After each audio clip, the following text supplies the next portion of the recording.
me chamou quando estava em Chicago, depois que ele me tinha batizado com o Santo Espírito. Porque eu sei que o meu Redentor vive. Se a igreja está em comunhão com o Senhor.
Só vem, entra no labor, vem e ver os campos brancos já estão aguardando os braços que o cercarão.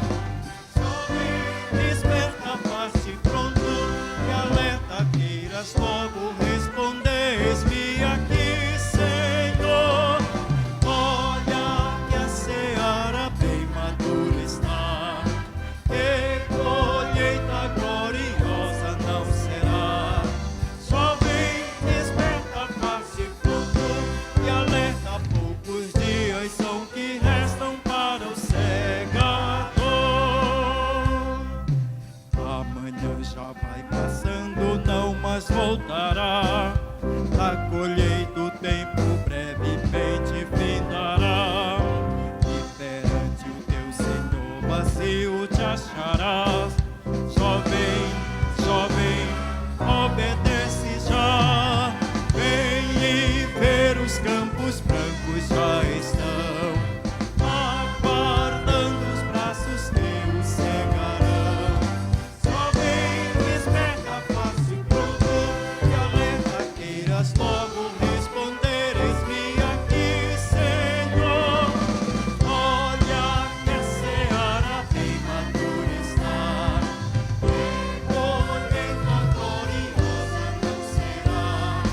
Só vem, desperta a face pronto, e alerta, poucos dias são que restam para o segador.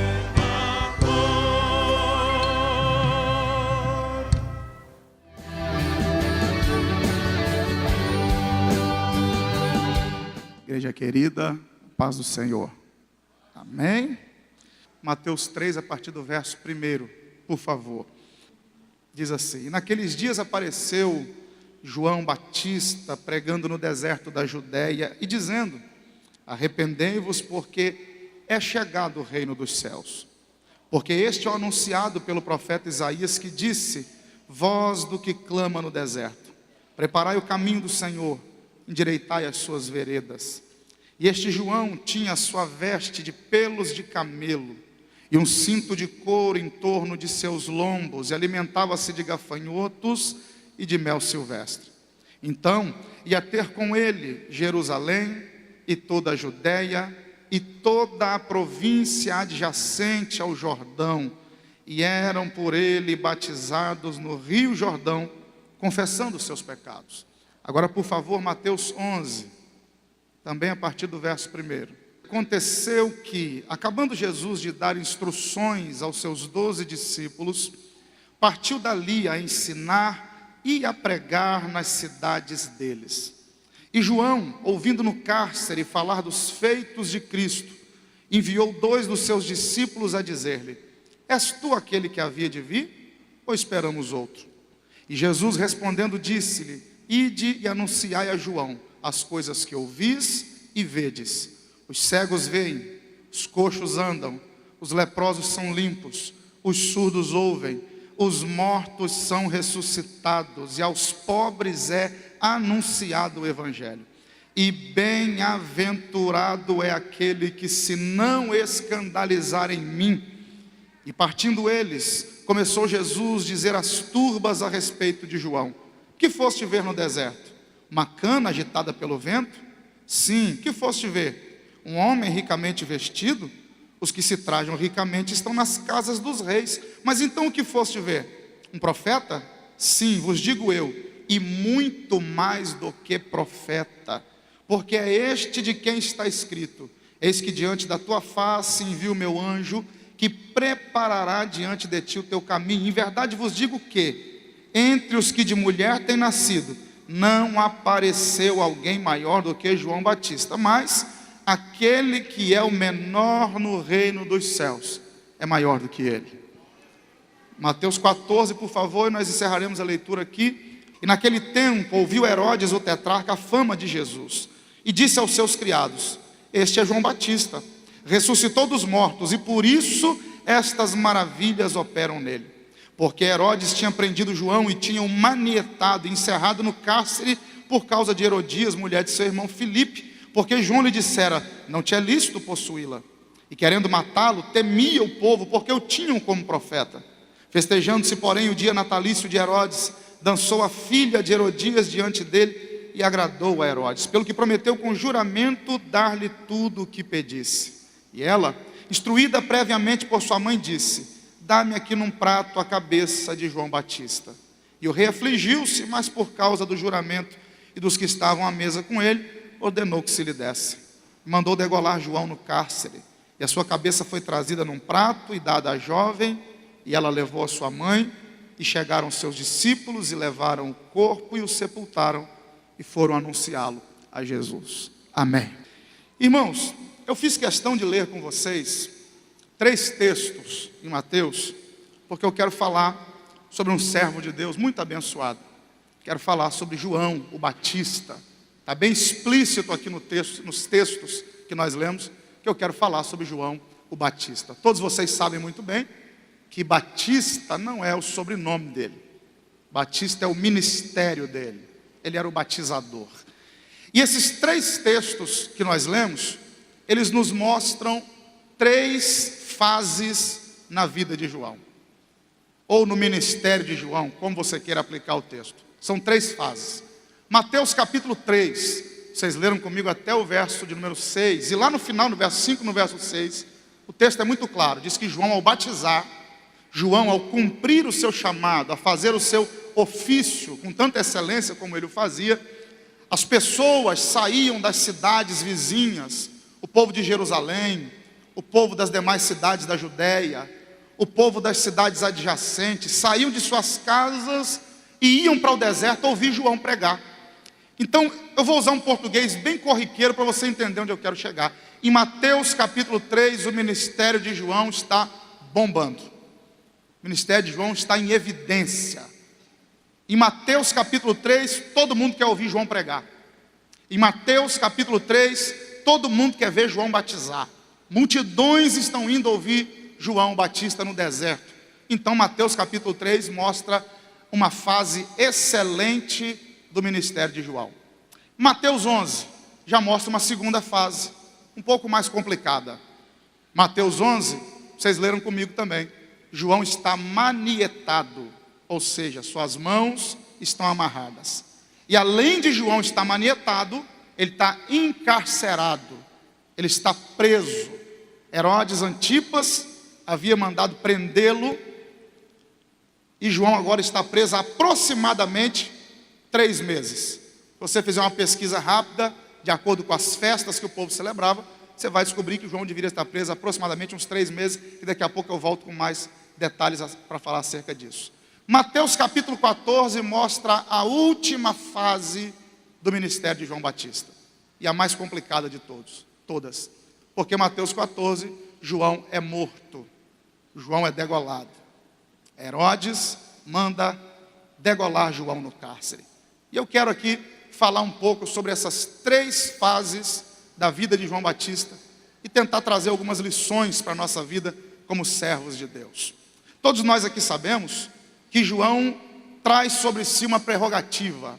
Ele é a voz que clama no deserto. João veio para quebrar um período de silêncio profético. Nós conhecemos bem o período intertestamentário, ou período interbíblico, como você queira aplicar, aquele espaço entre Malaquias e entre Mateus. Aproximadamente 400 anos que Deus não havia levantado profetas para falar com o seu povo. E João Batista aparece colocando fim a esse período de silêncio profético. E em todo o Antigo Testamento, você vai encontrar implicitamente alguns textos falando desse aparecimento de João. Mas existem 2 textos explícitos falando sobre o aparecimento dele. Um foi escrito, foi dito, aliás, foi profetizado 740 anos antes dele nascer, que é Isaías capítulo 40, verso 3. O profeta disse que antes do Messias vir, Deus enviaria uma voz para preparar o caminho. O outro texto, Malaquias capítulo 3, verso 1, que diz basicamente a mesma coisa de Isaías 43, só que foi profetizado 400 anos antes dele nascer, quando Deus toma a boca do profeta Malaquias e diz que enviaria o anjo diante da face do Senhor para poder preparar o caminho. Esse homem seria João o Batista. Então João, ele é o cumprimento de profecias bíblicas. E João aparece. E eu, olhando para Mateus 3, que é a melhor fase da vida de João, melhor fase do ministério de João, eu parei para prestar atenção nisso aqui e cheguei a uma conclusão. Quando nós estamos no centro da vontade de Deus, olha como as coisas convergem, como as coisas cooperam, como as coisas fluem para dar certo. O texto, vocês leram comigo, diz que multidões saíam das suas casas e iam para o deserto da Judéia ouvir João pregar.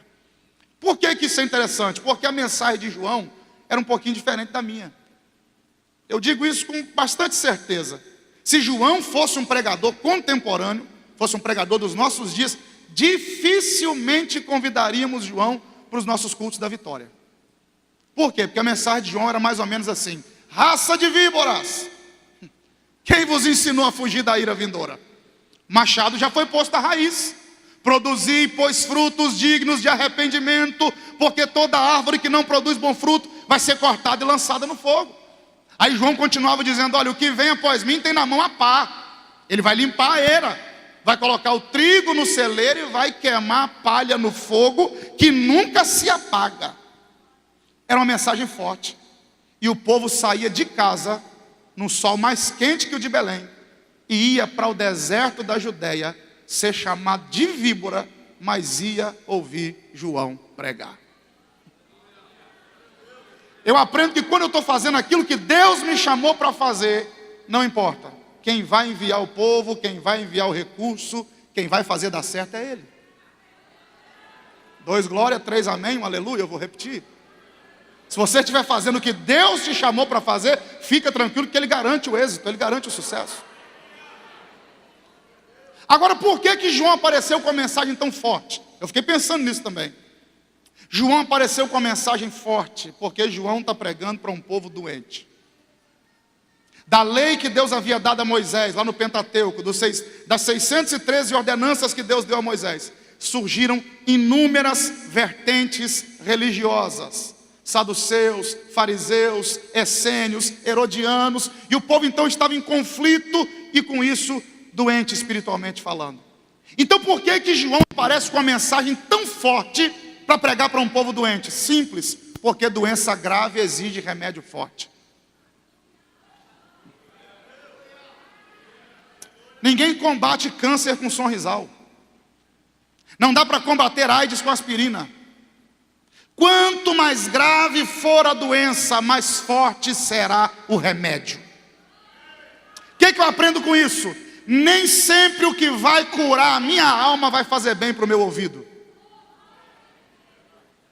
Tem vezes que a palavra que vai sarar o meu coração vai doer no meu ouvido, porque doença grave exige remédio forte. Então tem dia que você vai sair do culto com raiva do pregador, mas a alma vai estar bem. Tem dia que você vai sair do culto com raiva do pastor, porque pregou uma mensagem dura, mas Deus está dizendo, eu estou combatendo algo que está te fazendo mal aí dentro.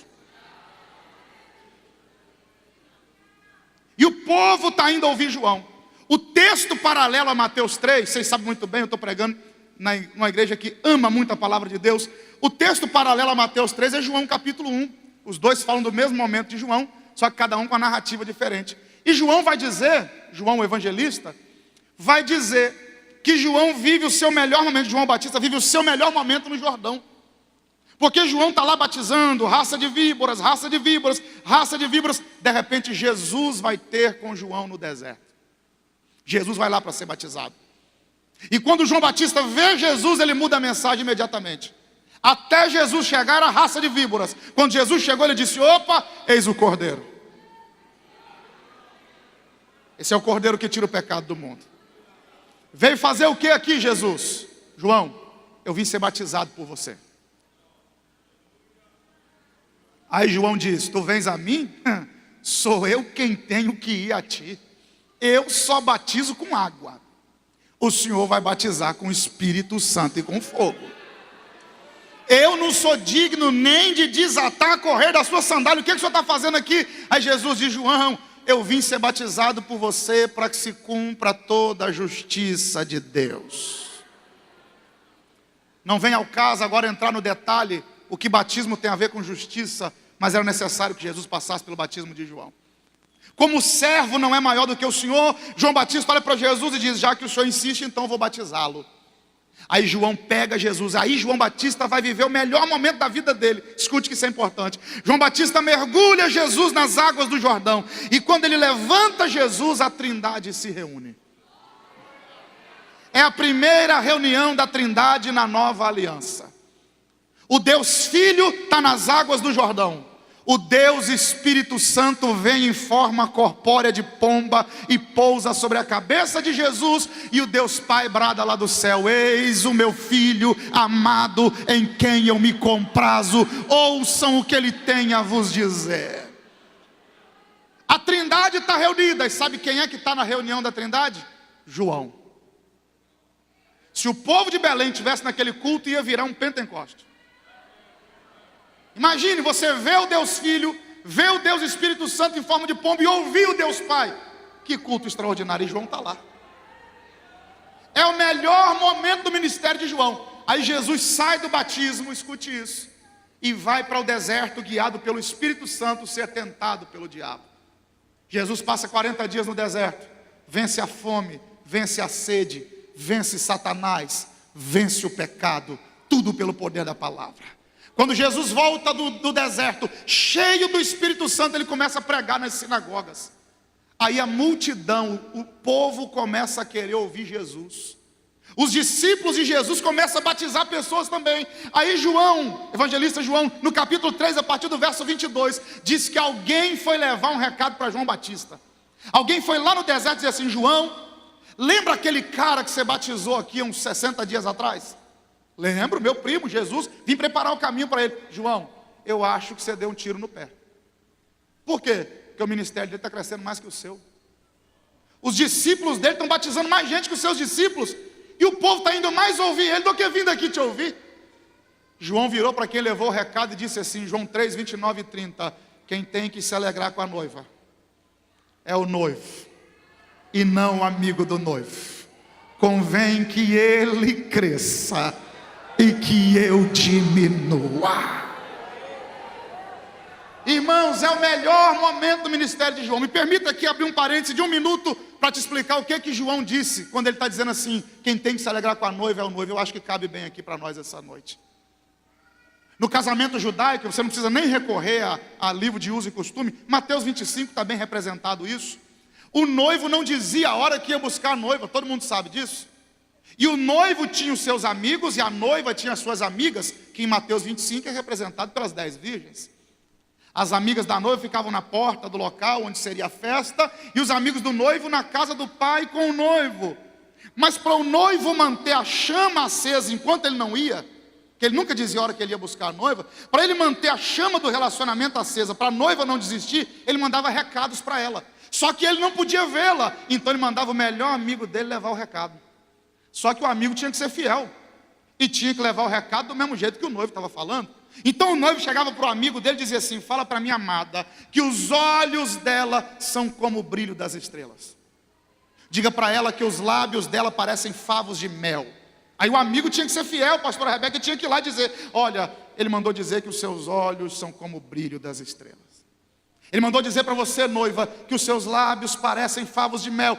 Então o amigo do noivo tinha que ser muito fiel. Por quê? Porque mulher é auditiva. Então se o amigo do noivo não fosse fiel, a noiva podia pensar que o recado era do amigo do noivo. E muitas vezes acontecia da noiva se apaixonar pelo amigo do noivo, porque o noivo estava demorando. Só que o João Batista tem certeza da chamada dele. E ele vira para quem levou o recado e diz: quem tem que se alegrar com a noiva não é o amigo do noivo, é o noivo. Desculpa, mas eu preciso falar isso aqui. Nós estamos vivendo um tempo de gente se apaixonando pelos amigos do noivo. Quem sobe nesse altar para entregar a palavra, para ministrar a adoração, para ministrar o louvor, é só amigo do noivo. O recado é do noivo, a palavra é do noivo, a glória é do noivo, o louvor é do noivo, a adoração é do noivo. Ah, quem é que vai pregar? Se for fulano eu vou, se for Beltrano eu vou, mas se for ciclano aí eu não vou não. Quem é que vai cantar? É aquele cantor que eu gosto, aquele hino que eu gosto, aí eu vou. Se não for, não vou não. Lamento dizer, você está apaixonado pelos amigos do noivo, porque quem está apaixonado pelo noivo só quer ouvir o recado do noivo, independente de quem esteja entregando. Só quem veio aqui para ouvir o noivo ergue a sua mão aí e por alguns segundos adore a ele, porque eu vim aqui trazer um recado do noivo para a noiva. A glória é do noivo, a honra é do noivo, a adoração é do noivo, é tudo do noivo. E nós também que somos servos, temos que ter consciência e deixar bem claro para a noiva que nós só somos os amigos do noivo. Não deixa a noiva se apaixonar por você. Aleluia. Você tem que deixar claro que você só veio trazer a mensagem. Então Mateus capítulo 3, João capítulo 1, João capítulo 3, João está vivendo o melhor momento do ministério dele. Mas quem dera, irmãos, quem nos dera que vida cristã, que vida ministerial fosse feita só de bons momentos. Eu tive alguns mentores que me ajudam muito na minha caminhada. Entre eles, um que eu amo muito, pastor Adilson Faria Soares, pastor Samuel conhece, pastora Rebeca conhece. Eu carreguei a mala do pastor Adilson, vendia as apostilas dele na porta da igreja, dos meus 16 aos 19 anos, que dá para ver de longe, que não faz tanto tempo assim também. E um dia o pastor Adilson me ensinou uma lição, e eu gravei aquilo no meu coração. Ele disse assim: Renan, salvação é de graça, chamada tem um preço. Salvação é de graça, ministério tem preço, unção tem preço. Pergunte para Davi quanto custou a unção que desceu sobre a cabeça dele. 13 a 14 anos de Saul no encalço tentando tirar a vida dele. Ministério tem preço. E João Batista vai pagar um preço pela chamada dele. Por quê? Porque João não aguenta ver coisa errada, ele é a voz. Ele tem que entregar a mensagem. E ele descobriu que Herodes Antipas, o governador de Roma na Judéia, havia se divorciado da sua mulher sem qualquer justificativa. E casou-se com a mulher do seu irmão Herodes Filipe. Os dois eram irmãos por parte de pai. Quando João descobriu aquilo, ele não aguentou. Na primeira oportunidade que ele teve, ele lançou na face de Herodes o pecado dele. Herodes, não te é lícito possuir a mulher do teu irmão. Resultado, João foi manietado e encarcerado por causa disso. Porque salvação é de graça, chamada tem um preço. Quem é servo tem que estar preparado para pagar alguns preços. Chegamos em Mateus 11, segunda fase do ministério de João. João está preso e manietado. Aonde João estava preso? Na fortaleza de Macários ou Masqueronte, é o mesmo lugar, só muda o nome. Próximo ao Mar Morto. Era a residência de Herodes Antipas. João estava preso no subsolo da casa de Herodes. Como eu disse na introdução, Mateus 11, João devia estar preso há aproximadamente uns 3 meses. Agora pense comigo, o homem que foi criado 30 anos na liberdade do deserto, está confinado numa cela de aproximadamente 2 por 2. As mãos que batizaram centenas de pessoas, inclusive o próprio Cristo, milhares de pessoas, agora estão manietadas, presas num tronco. É um momento complicado da vida de João. João está encarcerado e manietado. E o que é mais complicado no texto de Mateus 11 é que nesses 3 meses que João estava preso, Jesus não foi visitá-lo nenhuma vez e não mandou recado para ele nenhuma vez. Aí você leu comigo Mateus 11, a partir do verso 2, diz que alguém levou um recado para João Batista no cárcere. É aqui que o negócio complica. Alguém vira para João e diz assim: João, Jesus está fazendo cada milagre lá fora. Contaram para João os feitos de Cristo. Quais são os feitos de Cristo? Cura, libertação, transformação, multiplicação de peixe e pão. São os feitos de Cristo. E alguém chegou para João na prisão, João manietado, preso, e alguém disse: João, Jesus está fazendo muito milagre lá fora. Aí João, quando ouviu o recado, chamou 2 discípulos e falou: faz um favor para mim. Ache Jesus, achem-no, aonde ele estiver, e faz uma pergunta para ele. Pergunta se ele é aquele mesmo que havia de vir. Ou se nós devemos esperar outro. Aí os discípulos de João vão achar Jesus. Lucas no capítulo 7, a partir do 18, diz aonde Jesus estava. Mateus não diz, mas Lucas diz. Jesus havia acabado de ressuscitar o filho da viúva de Naim. E os discípulos de João vão achá-lo lá. Quando os discípulos de João chegam, dizem assim: Jesus, João nos enviou aqui para fazer uma pergunta ao Senhor. O Senhor é aquele mesmo que havia de vir? Ou esperaremos outro? Mateus dá logo a resposta de Jesus, mas Lucas diz que Jesus não respondeu imediatamente. Sabe o que Jesus fez? Jesus começou a operar milagres. Os caras perguntaram: o Senhor é aquele que havia de vir? Jesus não respondeu na hora, ele começou a fazer sinais. Cura um, restaura outro, levanta outro e faz milagre. Depois que ele fez dezenas de milagres, ele vira para os discípulos de João e diz assim: agora vai lá e diz para João o que vocês viram e ouviram aqui.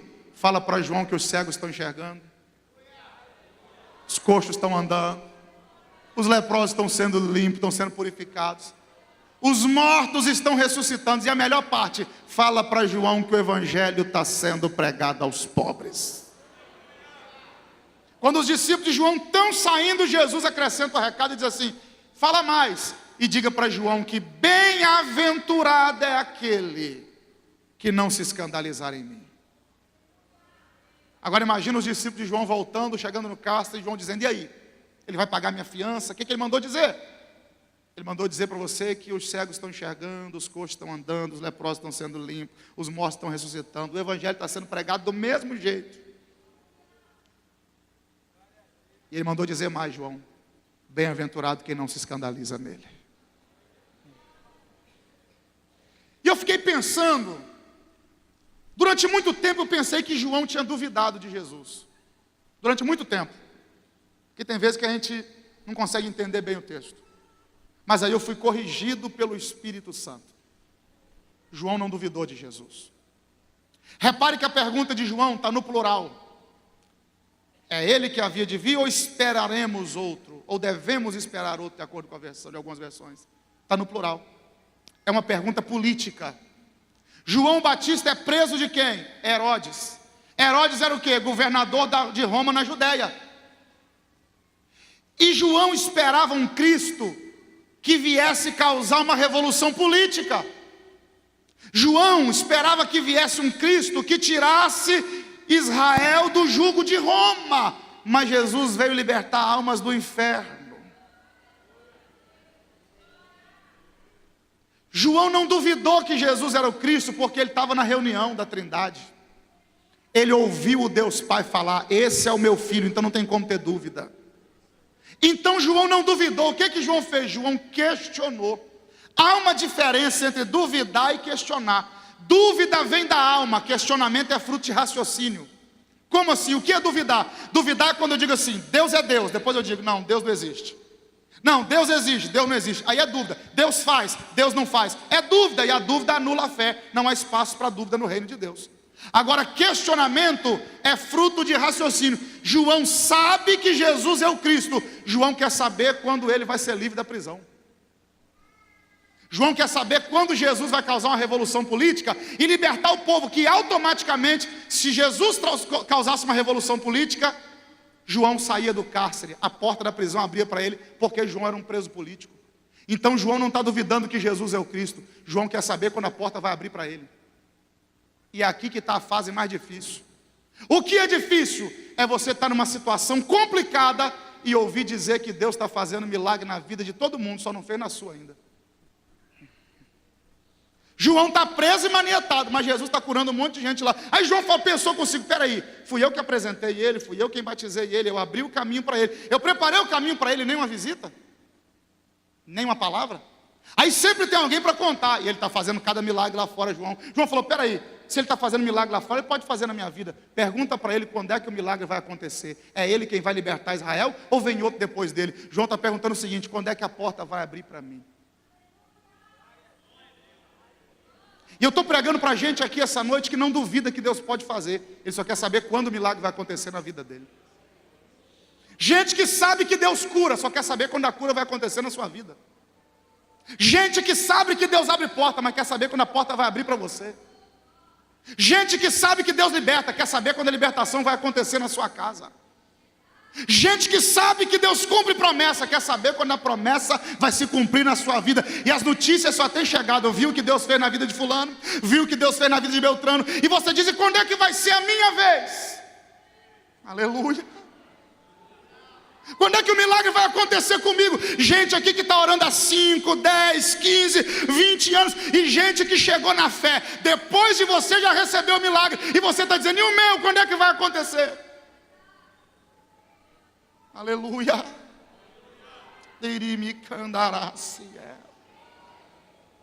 Eu sei que o Senhor faz, eu quero saber quando vai acontecer na minha vida. Agora vamos prestar atenção no recado que Jesus manda para João.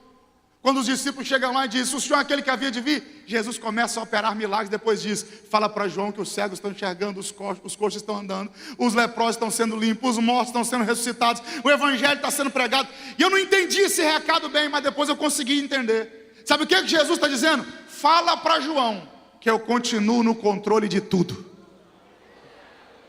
Fala para João que o milagre pode não ter acontecido na vida dele, mas eu continuo tendo poder para curar enfermo, para ressuscitar morto. Eu continuo tendo poder para fazer o que eu quiser, e a hora que eu quiser, e do jeito que eu quiser. O recado para João era esse: João, ainda que a porta não tenha sido aberta para você, ainda que o milagre não tenha acontecido contigo, eu continuo no controle de tudo aqui fora, para fazer o que eu quiser, a hora que eu quiser, e do jeito que eu quiser. Eu posso liberar uma palavra sobre a sua vida. Quem sabe tem gente esperando um milagre aqui, e Deus está dizendo, ainda que o milagre não tenha acontecido contigo, eu continuo no controle de tudo, eu continuo tendo poder para fazer o que eu quiser. Quem acredita nessa palavra? Quem crê que Deus continua no controle, ainda que o resultado não seja aquele que você espera, ainda que não tenha acontecido do jeito que você achava que ia acontecer?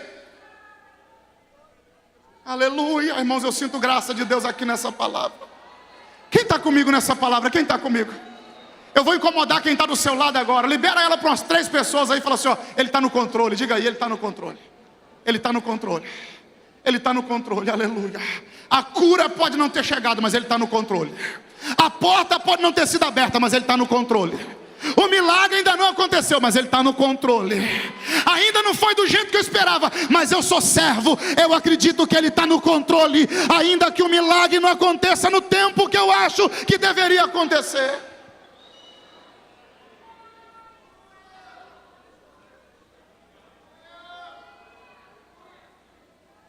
Aleluia. É nessa hora, irmão, que a gente mostra qual o nível de fé que nós temos. Se nós somos crentes por aquilo que ele faz, ou se nós somos crentes por aquilo que ele é.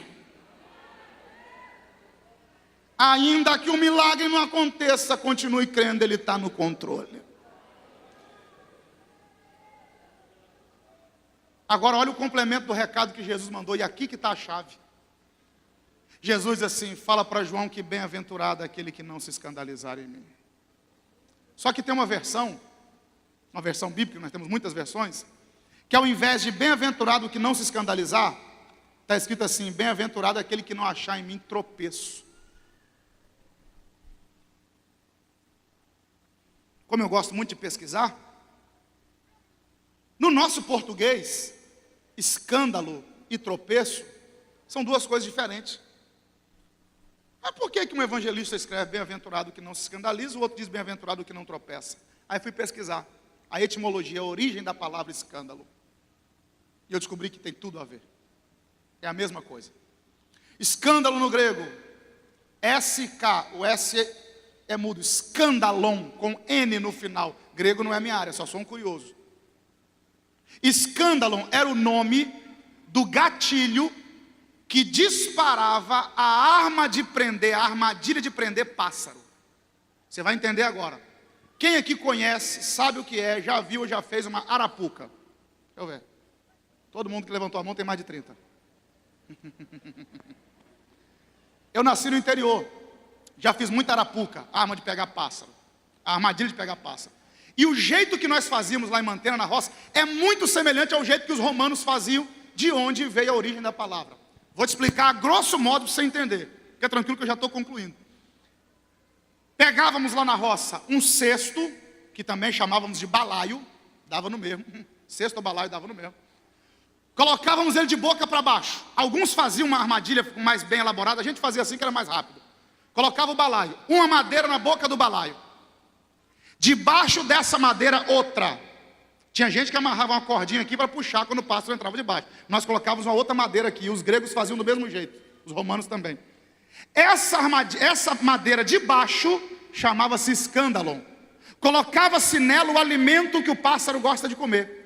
Quando o pássaro entrava debaixo do balaio para pegar o alimento que estava nessa madeira, ele tropeçava nela, ela balançava, derrubava de cima, o balaio fechava e prendia o pássaro. Essa madeira se chama escândalon no grego. Por isso que um evangelista diz bem-aventurado que não tropeça, o outro diz bem-aventurado que não se escandaliza. Então qual foi o recado que Jesus mandou para João? Foi o seguinte: João, eu continuo no controle, ainda que o milagre não tenha acontecido contigo, e bem-aventurado quem não cai nessa armadilha. Qual é a armadilha que João estava prestes a cair? A armadilha do tempo. Porque tem dia que o tempo vai passando e não acontece o que você esperava e você desiste.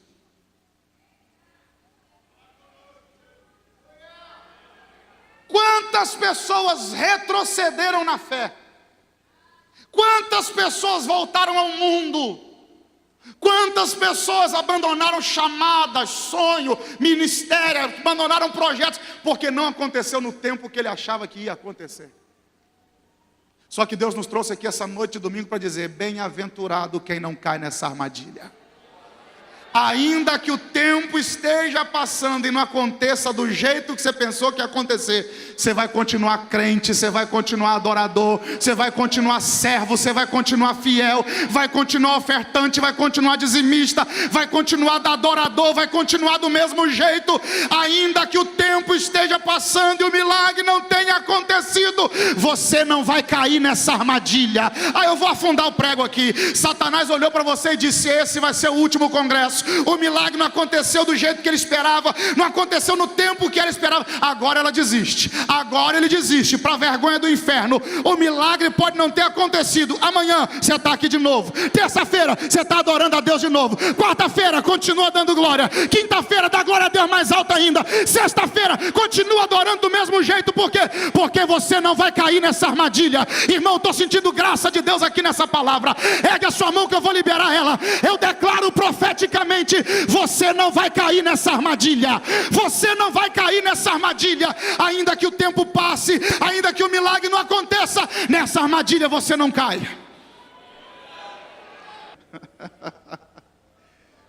Fica fiel, João.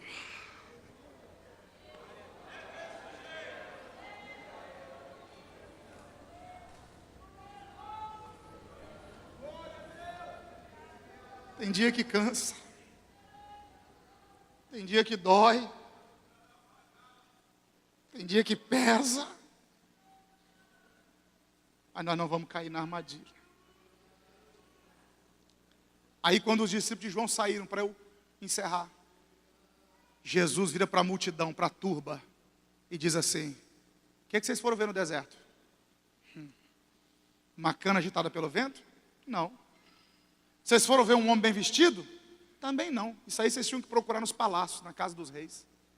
Ah, vocês foram procurar um profeta? Sim, e digo eu, ele é mais do que profeta. Nascido de mulher não tem ninguém igual a esse cara, mas eu vou dar uma boa notícia para vocês: o menor servo no meu reino é maior do que ele. Repare que Jesus está usando coisas que João não é para dizer o que ele é. Vocês não foram ver uma cana agitada pelo vento. Então Jesus está dando referência do que João não era. João não era uma cana agitada pelo vento. Que exemplo é esse que Jesus está dando? É comum no deserto da Judéia nascerem umas moitas isoladas, muito distante, uma moita isolada de um caniço, muito parecido com a cana de açúcar que nós temos aqui no Brasil, só que mais fino, um caniço que dava em média de 2 metros de altura. E por essa moita ser isolada, não ter árvores em volta, não ter nada, é deserto, quando o vento soprava, para o lado que o vento soprava, a cana tombava. Aí Jesus disse: João não é uma cana agitada pelo vento, não. Que alguém pode ter estranhado, pastor Samuel. Que recado é esse que Jesus mandou para João? Vai deixar o cara na prova? Não vai abrir a porta da prisão para ele? Aí Jesus diz: ó, João não é cana agitada pelo vento, não. Jesus está dizendo: eu estou permitindo a prova porque eu sei que ele aguenta. Vai ter um gostinho de bezetacil, mas vai fazer bem. Porque tem gente que é assim, pro lado que o vento sopra, ele vai. Ah, não deu certo aqui, eu vou para lá. Ah, não deu certo lá, eu vou para outro canto. Não deu certo no outro canto, eu vou para outro. Ah, não deu certo aqui, eu volto onde eu comecei. João não é cana agitada pelo vento. O vento está soprando. A prova está doendo. Mas ele continua no mesmo lugar. Porque os que confiam no Senhor são como os montes de Sião, que não se abalam, mas permanecem para sempre. Vou liberar mais uma palavra. Essa prova não vai te arrancar do lugar que Deus te colocou. Você vai continuar. Você não é cana agitada pelo vento. Você não é crente que vai para o lado que o vento sopra. Não, não. Olha Lucas 7, 28. Vamos começar em Lucas 7, 28. Diz assim. Lucas 7, 28.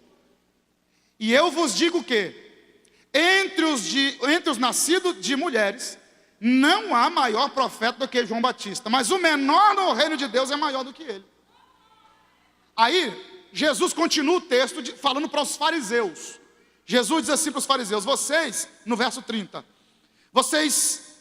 verso de número 31, aqui comparareis os homens dessa geração. Vocês são semelhantes aos meninos que, assentados nas praças, clamam uns aos outros e dizem: nós tocávamos flauta e ninguém dançou, cantávamos lamentações e ninguém chorou. Aí no verso 33 está a chave, presta atenção. Lucas 7, 33 e 34. Porque veio João Batista, que não comia pão, nem bebia vinho, e vocês diziam: tem demônio.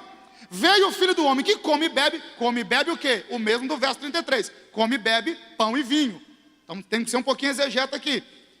E vocês dizem: eis um homem comilão e beberrão de vinho e amigo dos publicanos e dos pecadores. Jesus vira para depois que os discípulos de João Batista saem, Jesus diz: nascido de mulher não tem ninguém maior do que esse cara, mas o menor servo no meu reino é maior do que ele. Aí Jesus diz: vocês fariseus, vocês são semelhantes às crianças que tocam a flauta e ninguém dança, fica triste. Canta música triste e ninguém chora, vocês ficam tristes. Jesus está dizendo o seguinte: vocês fariseus, vocês gostam de trabalhar com resultado. Se ninguém tiver um feedback do que vocês estão fazendo, vocês ficam tristes. Eu não estou nem aí.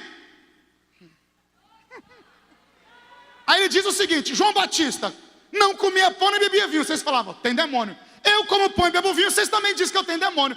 Jesus está dizendo para vocês, fariseus, não importa o que nós fizermos, porque o problema não é o que a gente faz, somos nós. O que a gente fizer, vocês vão reprovar, que o problema de vocês não é o que a gente faz, somos nós. Porque tem gente, irmão, que o problema dele não é o que você faz, é você.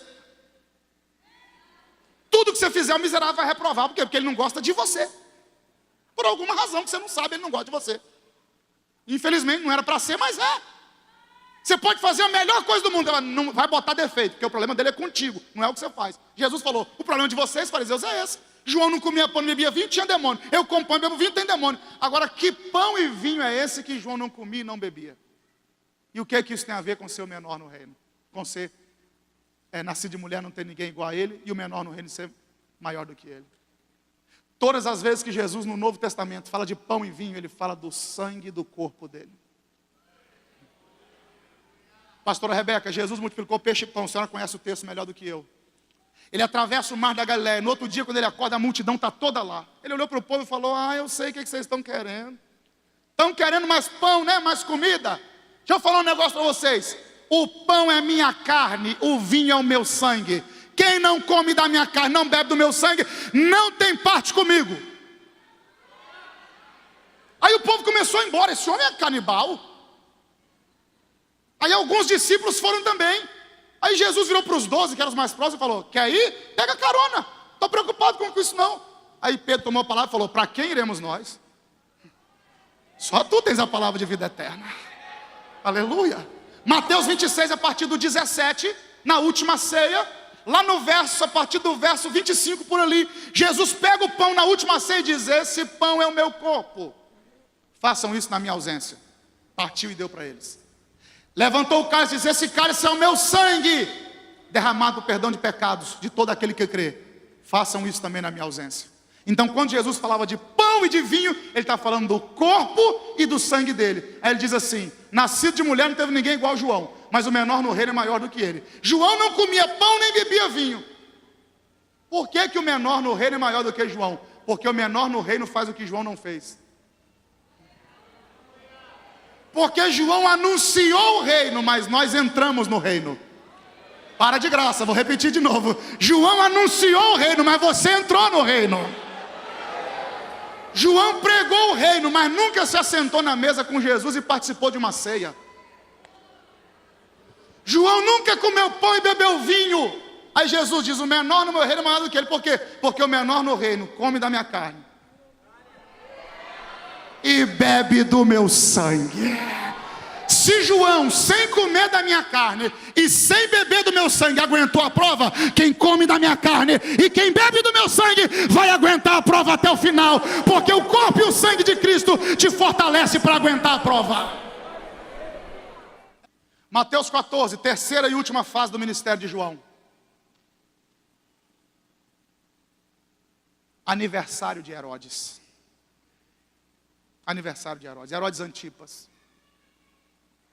A mulher dele, Herodias, tinha uma filha cuja história paralela dá o nome de Salomé. E ela mancomunou com a filha e disse: olha, vou dar um presente para Herodes. Quando o banquete estiver rolando, você vai entrar na sala do banquete e vai fazer uma dança sensual. Eu conheço a fraqueza de Herodes. Se eu conheço bem Herodes, ele vai te oferecer alguma coisa.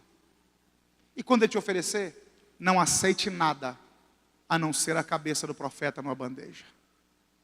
Esse cara mexeu comigo. Ele vai pagar por isso. Aniversário de Herodes rolando, como é que funcionava naquele tempo? 2 ambientes. Herodes com seus convivas, Herodias com as suas convivas. De repente a moça invade a sala do banquete, dançando uma dança sensual. Herodes e os convidados se encantam. Quando ela termina de dançar, Herodes vira para ela e diz assim: pede até a metade do reino que eu te dou. Ela virou para Herodes e disse: não quero a metade do reino, eu quero a cabeça do profeta numa bandeja. Aí eu descobri por que Satanás tem tanta sede na cabeça de um crente fiel. É que a cabeça de um crente fiel vale mais que a metade de um reino inteiro. Herodes se entristeceu. Tem outros textos que mostram que Herodes ia no cárcere ouvir João. Herodes gostava de ouvir João, só não fazia o que João dizia. Porque tem gente que gosta de ouvir a palavra, só não gosta de praticar. E Herodes era um desses. Herodes sabia que o povo tinha João como profeta, mas a palavra dele não podia voltar atrás, meu pastor. Então Herodes chama um algoz e diz assim: vai no cárcere e degola João. Traz a cabeça dele numa bandeja, entrega para a menina. O que eu vou dizer daqui para frente é conjectura minha, não está na Bíblia. Mas a hermenêutica me permite pensar no texto, eu não vou ferir o texto. Não posso quebrar 3 regras da hermenêutica para conjecturar. Eu não posso inventar nada no texto, não posso colocar o texto contra o texto, eu não posso desmentir o texto, dizer que o que está no texto é mentira. Se eu não quebrar essas 3 regras, eu posso pensar no texto. Como aconteceu? Por que aconteceu? Então isso aqui é um pensamento. De repente você já viu nas redes sociais o pessoal do Estado Islâmico degolando algum cristão. Como é que funciona a execução lá no Oriente Médio? Coloca-se um capuz na cabeça de quem vai ser executado. E isso vem de milênios já. Por que coloca-se um capuz na cabeça de quem vai ser executado? Para não criar relacionamento entre vítima e vitimador. Porque o olhar fala mais que qualquer palavra, irmão. Tem gente que você olhou nos olhos dele, você já sabe que ele está com algum problema. Então, o vitimador, o algoz, quando ia matar a pessoa, para ele não ficar com dó e não matar, colocava-se um capuz, que ele não via a expressão do rosto.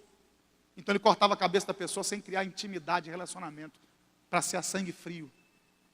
Porque se olhasse nos olhos, de repente ele perderia a coragem de matar. Então pense comigo, por favor. O carcereiro abrindo a porta e de repente João pensou: será que agora mandaram me buscar? Será que Jesus mandou me tirar daqui? E o algoz entra com um capuz na mão. E João já sabe como é que a história vai terminar. Coloca esse capuz, João. E João então coloca um capuz e vai ser degolado. E eu fiquei me perguntando: qual deve ter sido o último pensamento de João antes de morrer? Não sei. Mas eu quero acreditar que veio uma frase à mente dele. Qual, pastor? Bem-aventurado quem não cai nessa armadilha. Bem-aventurado quem não cai nessa armadilha. O algoz levanta a espada, que a decapitação era feita com espada. Quando em Atos 12 diz que Tiago morreu a espada, morreu sem cabeça também. O algoz desce a espada, decepa a cabeça de João, o corpo cai para um lado, dando os últimos impulsos musculares. A cabeça cai para o outro. Colocam numa bandeja. Levam para a sala do banquete. Para entregar para a menina e para Herodias. Dê o corpo de João para os discípulos e eles vão enterrá-lo. Eu vou ser sincero a vocês. Eu orei muito para pregar essa mensagem. Não é a primeira vez que eu a prego. Já preguei algumas vezes. Mas eu orei muito antes de começar a pregar essa mensagem. Por quê? Porque ela vai na contramão do que a gente normalmente gosta de ouvir. Do que eu gosto de ouvir. Eu vou falar de mim. Mensagem boa para mim é igual de Lázaro, que o cara começa morto e termina ressuscitado. Mensagem boa para mim é igual de Mefibosete, começa em Lodebar e termina na mesa do rei. Mensagem boa para mim é igual da mulher do fluxo de sangue, começa doente e termina curada. Mensagem boa para mim é igual da filha de Jairo, começa morta e termina ressuscitada. Só que João Batista começou com multidões ouvindo ele, está morrendo sem cabeça, numa solitária. João, que nascido de mulher, não teve ninguém igual. E eu orei: Senhor, você crê que o Espírito Santo ainda fala? Ele fala contigo, né? Você sabe disso, ele fala contigo. E eu gosto muito de conversar com o Espírito Santo quando eu estou dirigindo. Eu digo: Espírito Santo, como que eu vou pregar um negócio desse? Que honra há nisso! Que honra há para um servo de Deus morrer numa solitária sem cabeça, um homem que veio preparar o caminho para Jesus. Aí o Espírito Santo gritou na minha alma: como você é medíocre, como você é pequeno, você não entende das coisas. A sua maneira de honrar é uma, a minha maneira de honrar é outra. Aí eu digo: mas que honra há em morrer com a cabeça na bandeja? Aí o Espírito Santo disse: lembra aí outros personagens na Bíblia que morreram sem cabeça, vai ver como é que eu honrei João. Você lembra de algum? Eu digo: lembro, alguns. O mais conhecido, Golias, 1 Samuel 17. Davi derruba Golias com a pedra, mas Golias não morre. Davi decepa a cabeça de Golias com a espada, do próprio Golias. Pega a cabeça de Golias, leva para Jerusalém, esconde as armas na tenda. No vale de Elá, onde Davi matou Golias, não tinha bandeja, porque não era uma festa, era uma guerra. Como que Davi leva a cabeça de Golias para Jerusalém? Segurando nela. Então Davi entra em Jerusalém dizendo: aqui está o inimigo da nação. Aqui está o homem que afrontou o exército do Deus vivo. Quando eu mentalizei essa cena, eu me lembrei do Salmo 133. Ó, quão bom e quão suave é que os irmãos vivem união, é como o óleo precioso que desce sobre a cabeça. Primeiro lugar que o óleo desce é na cabeça, porque a cabeça fala de autoridade. É por isso que não é qualquer pessoa que pode pôr a mão na sua cabeça. É por isso que pastor põe a mão na cabeça de ovelha, mas a ovelha não põe a mão na cabeça de pastor, porque a autoridade é de cima para baixo, não de baixo para cima. A menos que o pastor queira deixar, mas biblicamente falando, Não existe isso. A autoridade vem da cabeça. Davi colocar a mão na cabeça de Golias. No mundo espiritual, sabe o que está acontecendo? Deus está dizendo: eu dei autoridade a Davi sobre Golias. Na ótica humana, Davi 1,5 m, Golias 2,80 m. Davi não tinha estatura para botar a mão na cabeça de Golias, mas Deus falou: eu dei autoridade, então derrubo ele, arranco a cabeça, mas você põe a mão em cima.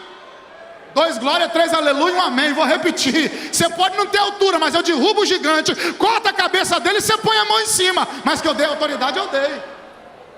Então quando Davi mata Golias, a mão está por cima da cabeça. Agora quando João Batista é morto, a cabeça é colocada numa...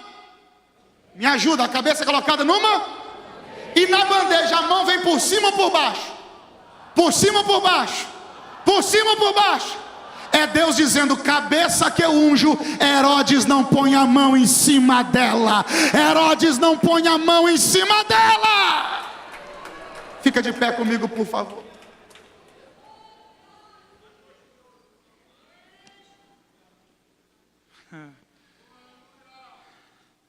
Herodes aqui representa Satanás. Sabe o que Deus está dizendo para nós aqui? Ainda que o milagre não tenha acontecido, Satanás não tem mais autoridade sobre a tua vida. Não caia na armadilha, irmão. Não caia na armadilha, irmão. Não caia na armadilha. Me permita orar por você. Senhor, em nome de Jesus eu oro agora. Senhor, a minha oração aqui esse domingo à noite é uma só: nos ajuda. Nos ajuda a não cair na armadilha. Senhor, tem dia que o tempo vai passando, as coisas não acontecem, a gente pensa em desistir. Quem sabe tem gente aqui me ouvindo, Senhor, que já desistiu de tanta coisa na vida, porque não aconteceu no tempo que ele esperava. Mas hoje o Senhor nos trouxe aqui para falar através da tua palavra. Nós não vamos cair nessa armadilha. Quem sabe tem gente aqui me ouvindo, Senhor, que estava prestes a desistir, estava quase caindo nessa armadilha, mas o Senhor está fortalecendo ela agora. O Senhor está fortalecendo ele agora. E eles não vão cair nessa armadilha. Não vão cair nessa armadilha. Fortalece os Espíritos Santo. Fortalece-nos, Espírito Santo. Nos dá força para não cair nas armadilhas. Que essa palavra vista-se como uma luva na vida dos teus filhos. No nome de Jesus.